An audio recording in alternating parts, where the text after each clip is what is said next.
Sziasztok! Megnézzük, hogy a lelkitársak számára mit mutatnak a lapok. Amint tudjátok, a lelkitársak az én véleményem szerint, az én értelmezésem szerint lehet bárki, szülő, gyermek, munkatárs, barát, ismerős, férfi, nő, de lelkitárs lehet két azonos nemű is, tehát itt az én értelmezésem szerint ők azzal a céllal találkoznak, hogy egymásnak a fejlődését segítsék. A fejlődés az pedig mindenképpen arról szól, hogy hogyan tudják az élet feladatukat, amit erre az életre választottak, azt megoldani. És akkor ezután lássuk azt, hogy ők, hogyan áll az ő kapcsolatuk. Erre kérnénk szépen most lapokat, hogyan áll ennek a lelkitársnak, lelkitárs párnak a kapcsolata, mit lehet tudni az ő kapcsolatukról ebben a pillanatban. Mi az, amit ők az ő kapcsolatukról tudhatunk?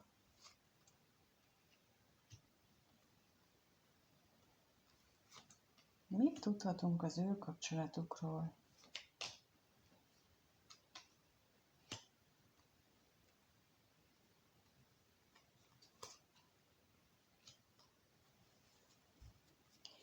Úgy tűnik, hogy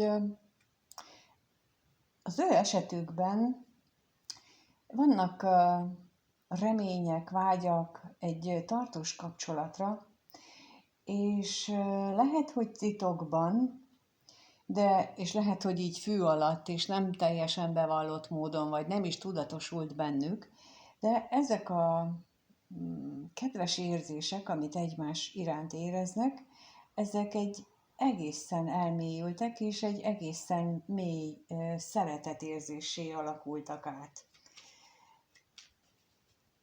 De megkérdezzük azt akkor, hogy miért van itt a remény lapja, miben reménykednek ők? Mi az, amiben ők reménykednek a kapcsolatukban jelenleg? Miben reménykednek ők most?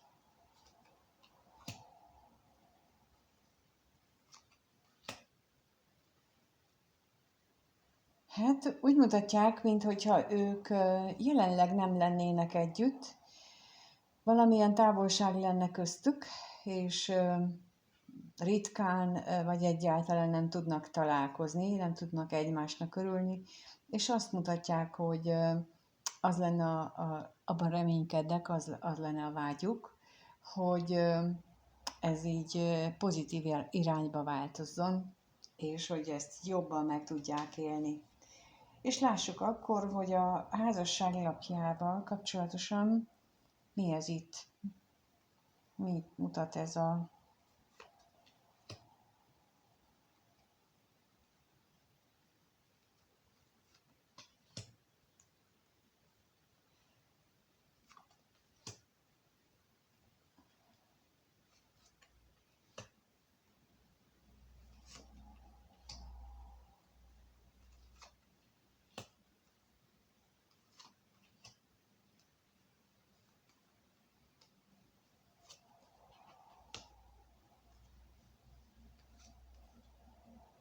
Hát, meglehetősen sok mindent. Legalább az egyikőjük nagyon sokat gondol erre a kapcsolatra, hogy jó lenne a kettejük kapcsolatát szorosabbra fűzni, jó lenne, hogyha a kettejük kapcsolata az tartós lenne, jó lenne, hogyha ez a kapcsolat, mint látjuk, nem csak elméletben létezne, hanem gyakorlatban is, és esetleg fizikai téren is teljesülhetnének a vágyak. Viszont ez nagyon-nagyon bizonytalan, még ez a gondolat, már maga a gondolat is bizonytalanságot mutat, és azt is mutatja, hogy A szenvedélyeknek a megélésében is vannak problémák, hát valószínűleg azért, mert hogy keveset találkoznak, vagy egyáltalán nem. És ez meglehetősen rosszul érinti őket, vagy mindkettőjüket, vagy legalább az egyikőjüket. Viszont attól fél, hogy a szerencse nem fog melléjük állni, hogy elmegy a szerencse tőlük, és ez az egész, amiben reménykedik, az nem fog megvalósulni. Tehát szeretné, vágyik rá testileg, lelkileg, de nagyon nagy a bizonytalanság abban, a gondolati szinten legalábbis az egyik félnél, hogy ennek van-e egyáltalán esélye, hogy megvalósul-e valaha. És akkor megkérdezzük itt a tolvajjal kapcsolatosan, hogy őről mit tudhatunk meg, mi az, ami átalakult, miről, hogyan, mit tudhatunk meg erről.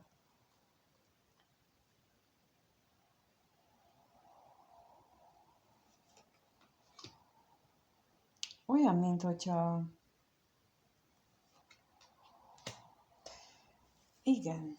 Olyan, mint hogyha, és itt megint csak a férfira utalnék, aki a férfi jelölő személyre, mint hogyha őnála történt volna ez a titkos átalakulás, mert és méghozzá annak a kapcsán, hogy külön vannak, hogy ők úgy élik meg az életüket, hogy magányban, és nem tudnak egymással kommunikálni, nem tudják egymással megélni ezeket a szép dolgokat, amiről itt a remény szól, viszont mégis egyfajta elköteleződés megvan ebben a kapcsolatban, és nagyon is meglepő ez számukra, és ez a meglepő elköteleződés, vagy ez a meglepő kitartás, emellett a kapcsolat mellett ez szépen csöndben átalakult mély érzésekké. Tehát lehet, hogy először nem így indult, lehet, hogy először valami titkos, tiltott dolognak indult az ő kapcsolatuk, viszont úgy tűnik, hogy ennek köszönhetően ez valami nagyon szép és nemes dologgá, nemes érzéssé változott. Jó, akkor megnézzük azt, hogy mit gondolnak ők egyébként egymásról. Látjuk, hogy ez a kapcsolat most vagy ez a kivetés most azokról szól, azokról a lelkitársakról, akik nincsenek együtt, akik nem is biztos, hogy mind a két fél érzi ezt a mély kötődést, de az egyik őjükben már ez nagyon is ott van, és az egyik őjükben remények is vannak a kapcsolat fejlődésére vonatkozóan, a másikban viszont nem biztos, egyenlőre nem tudjuk. De megnézzük akkor, hogy a férfi részéről ő mit gondol a női párjával kapcsolatosan, milyen gondolatai vannak, 2 kérek a férfi gondolataira a nővel kapcsolatosan, és 2 a nő részéről a férfival kapcsolatosan, hogy ő mit gondol róla.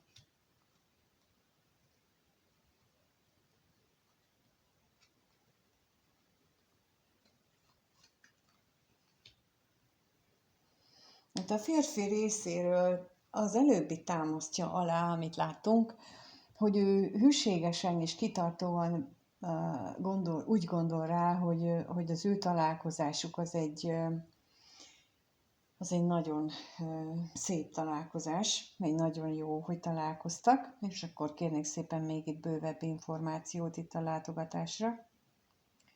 Erre kérnék bővebbet.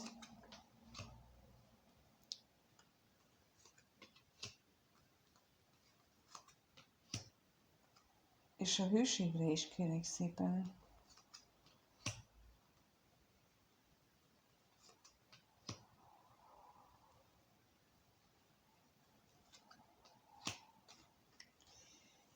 olyan, a, mint egy ilyen kényszerűségből szűnt volna meg az ő találkozásuk, valami kényszerűség miatt alakult úgy, hogy ők nem találkoznak mostanában, és kezdetben lehetséges, hogy, és itt most határozottan azt érzem, hogy a férfi volt az, aki úgy gondolta, hogy neki szüksége van a magányra, hogy neki szüksége van az elvonulásra, hogy neki szükség van a hátrébb lépésre, és ez lehet, hogy mindenféle hazug okokkal indokolta, de az is lehet, hogy itt bármilyen más függőség miatt volt szükség arra, hogy ő hátrébb lépjen és magába nézzen, ahol viszont mélységes, mély szomorúságot talált, ezt mutatják legalábbis a lapok. A nő részéről viszont azt látszik, hogy ő úgy gondol a férfira, hogy ő neki ez a kapcsolat váratlanul jött az életébe, de nagy ajándékot hozott. És megkérdezzük akkor, hogy mi ez az ajándék, mit tudhatunk meg róla, miért érzi, vagy miért gondolja ő, hogy nagy ajándék a férfi az életében, miért érzi ő azt, hogy nagy ajándék az életében.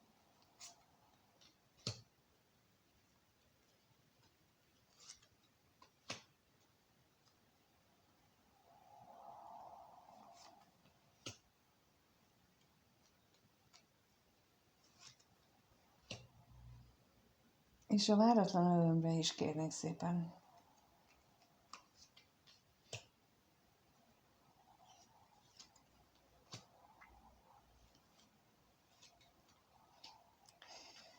Úgy tűnik nekem, hogy az ő találkozásuk révén a nő olyan érzéseit, tulajdonságait ismerte, a saját maga tulajdonságait ismerte meg, vagy világított rá a férfi, amiről neki fogalma sem volt korábban. És itt most kifejezetten a testi örömökkel kapcsolatosan is érzem azt, hogy megmutatott egy olyan világot neki, vagy olyan ént, akire még titokban sem gondolt, hogy ő benne van. És szóval, hogy kihozta belőle azt, ami nagyon-nagyon el volt rejtve.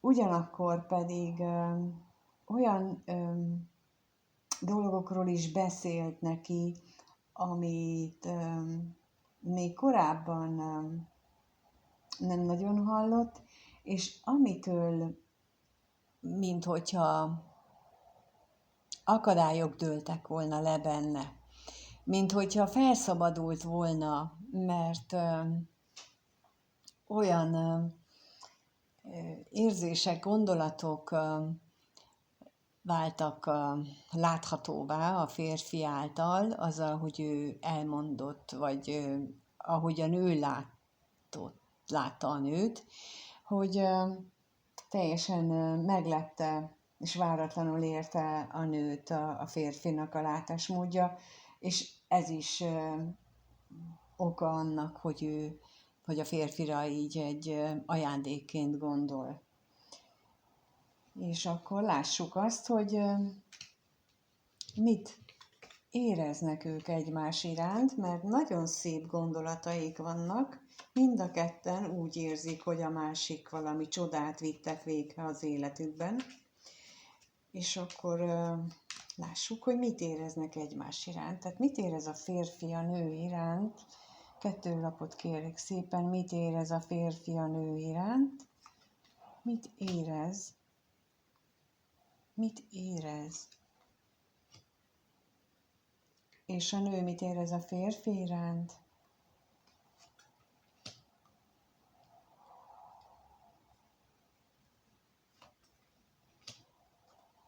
Hát a férfi úgy érzi, hogy ezzel a a nővel, vagy hát azzal a személlyel, akit itt a nő jelölő jelöl, ő vele olyan, mintha mindig is ismerték volna egymást, vele olyan könnyen mennek a dolgok, olyan jó megélni az életet, olyan az együtt töltött percek, minden perc a könnyed, laza együttlétet eredményezi, és ez egy egyszerű utcai sétálás, vagy egy kávézás, vagy egy bármilyen más dolog is azt az élményt adja, hogy ő vele, vagy mellette olyan nagyon jó érzés lenni, hogy olyan különlegesnek érzi ő is magát, amikor együtt vannak. De akkor megkérdezzük, hogy mit tudhatunk meg erről az örvendezésről. Mit tudhatunk meg erről az örvendezésről?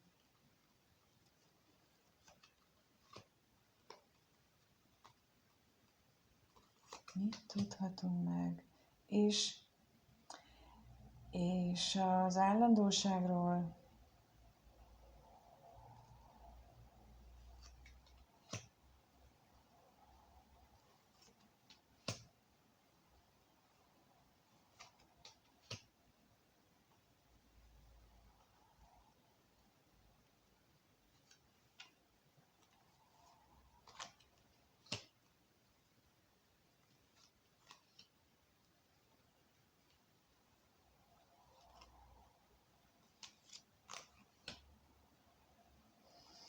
Hát az örvendezés ugye az, amit az előbb mondtam, tehát, hogy ő neki olyan, amikor együtt vannak az érzéseiben, vagy a nővel kapcsolatos érzései, azt a lelki békességet adja, azt a lelki gyógyító erőt, amit érez iránta, illetve az, hogy nincsenek együtt, annak a hiányát mutatja. Mert hogy itt megint arra kaptunk utalást, hogy a vele való beszélgetés is élményt jelentett, viszont megint csak az jött ki, hogy olyan kommunikációk, viták, esetleg hazugságok voltak, amelyek közéjük álltak, és amelyek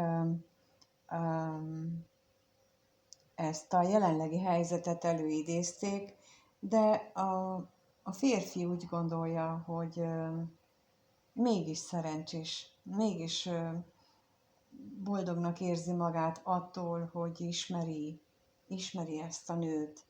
És a nő részéről pedig kijött ugye a katonatiszt és a szerencse, és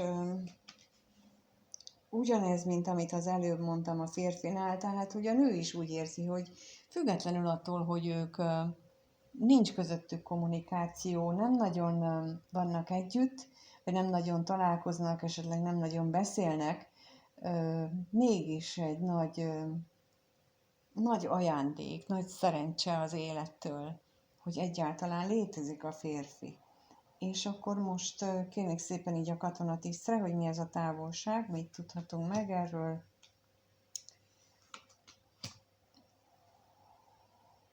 És a szerencsére is kérnék.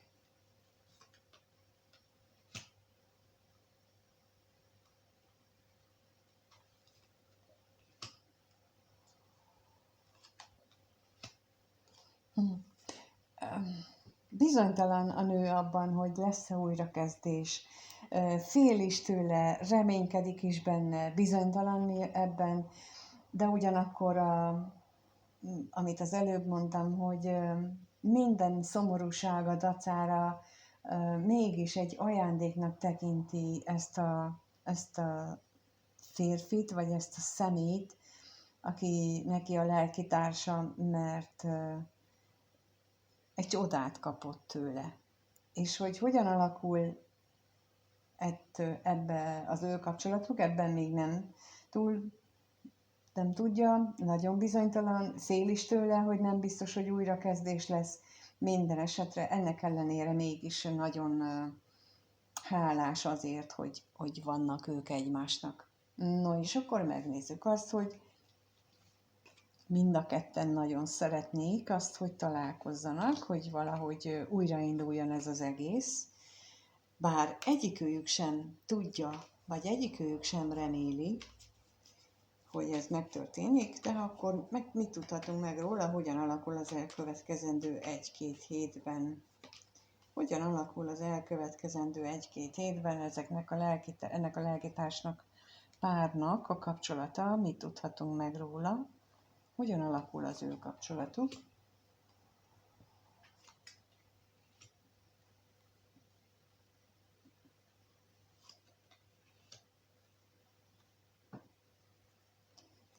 Hogyan alakul?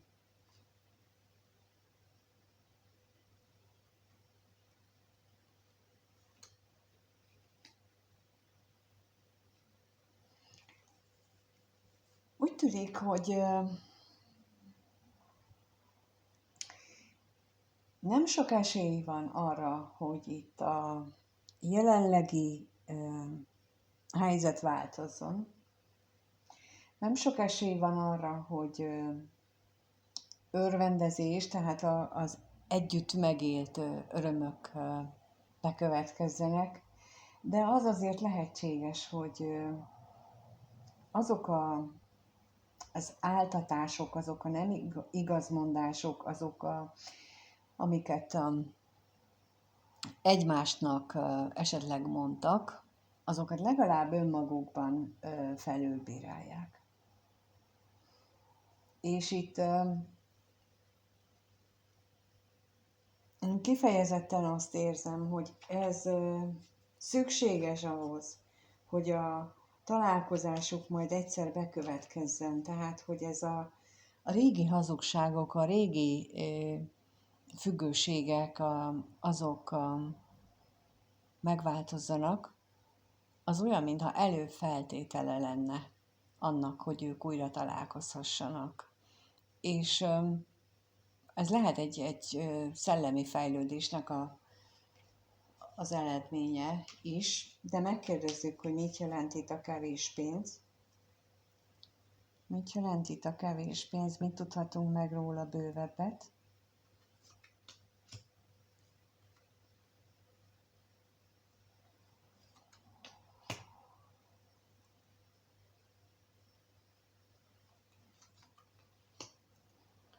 És a hamisságra is kérnék szépen, hogy arról mit tudhatunk meg.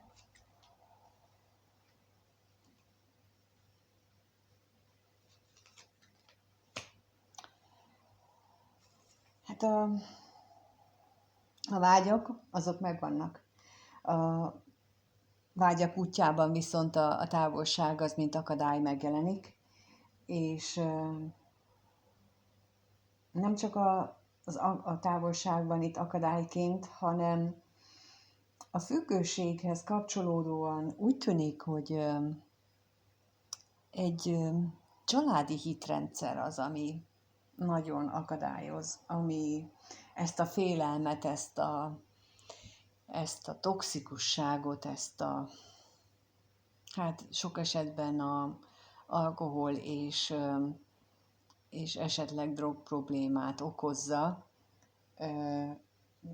ami lehetséges például úgy, hogy nem tudja ez a személy magában feldolgozni, illetve összhangba hozni azt, amit ő bele gyerekkorában belevertek, vagy mondjuk az a közeg, ahol ő él, ami ott elfogadott szokásos bánásmód, eljárásmód, viselkedésmód, az nincs összhangban azzal, amit ő belül megél, amire ő belül vágyik, amit ő valójában szeretne, és ebből nem tud másképp kiszakadni ebből a helyzetből, csak hogy például az alkoholért nyúl. És ez például lehetséges, amikor a lélek úgy születik le, hogy egy ilyen nagyon nehéz leckét vállal be, hogy egy teljesen más lelkülettel születik. Például, amikor fehér emberként születünk meg, és közben pedig egy, egy cigány családba születik. De a lelkülete az egy fehér ember, egy más kultúrájú ember lelke. És ebben az életében azt a másikat, amihez nem bír csatlakozni, gyerekként se, fiatalként se, de hát ott nőtt fel, és mégis hatással van rá.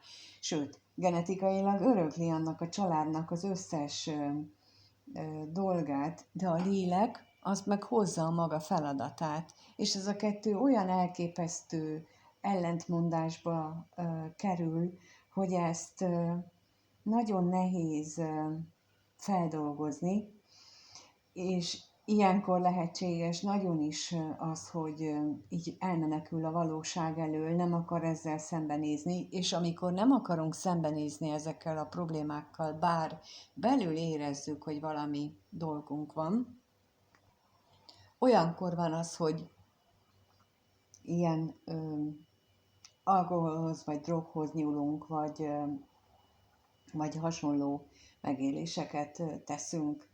És itt most nagyon kikívánkozott, hogy ezt elmondjam, hogy ebben az esetben csak az önmunka segít. És az önmunka az nem azt jelenti, hogy én magam elvégzem a feladatot, mert nem tudom. Ahhoz eszközök kellenek, tudás kell hozzá, amit viszont tanulni kell, mert magától nem tudja az ember. Ezt jelenti az önmunka valójában, és nem azt, hogy majd én magamon dolgozom. Mondom én ezt magamról, aki ugyanúgy eljár más tanítókhoz, ahonnan tanulok, és akinek az irányítási alatt például én az önmunkámat végzem, és ez mindenkivel így van, hogy mindig van egy mestere, aki egy tanítója, aki megmutatja neki a következő lépcsőfokot, hogy ahova föl tudja tenni a lábát. De még megkérdezzük azt, hogy mit jelent itt ez az özvegyasszony. Valamiért fontos.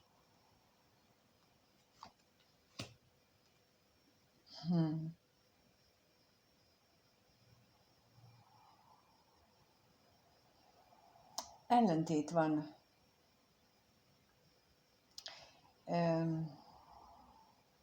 Lehetséges, hogy itt ez az özvegyasszony most egy valaki harmadik személyt jelöl, egy olyan harmadik személyt, aki fokozza ezt a feszültséget benne, így a férfiban, és fokozza benne azt a dühöt, a haragot, és minden olyan dolgot, ami ide vezeti őt állandóan újra és újra ehhez a függőséghez, amiért nem tud kilépni, és ez a feszültség mutatkozik meg itt.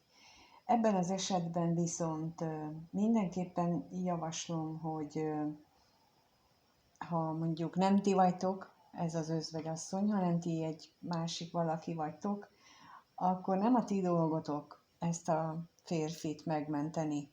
Neki ezt egyedül kell erre az útra rálépni, mert abban a pillanatban, ha ti segítőként beléptek az életébe, akkor már nem lesz az a viszony köztetek, ami egy párkapcsolathoz szükséges. Onnantól kezdve tanár és tanító és diák viszony alakul ki, vagy szülő-gyermek viszony, márpedig igazából senki sem a tanárával, vagy tehát akitől csak ilyen tanító jellegű dolgokat kap, vagy szülő-gyermek viszonyban szeretné a párkapcsolatát leélni, ezért bármennyire is nagy a késztetés arra, hogy segítségképpen ennek a személynek mondjuk, mivel a barátotok segítsetek, azzal tudtok a legjobban segíteni, hogyha ha beszéltek vele, hogy önmunkára sarkaljátok, hogy nézzen magába, és kezdje el magát vizsgálni, vagy menjen el valakihez,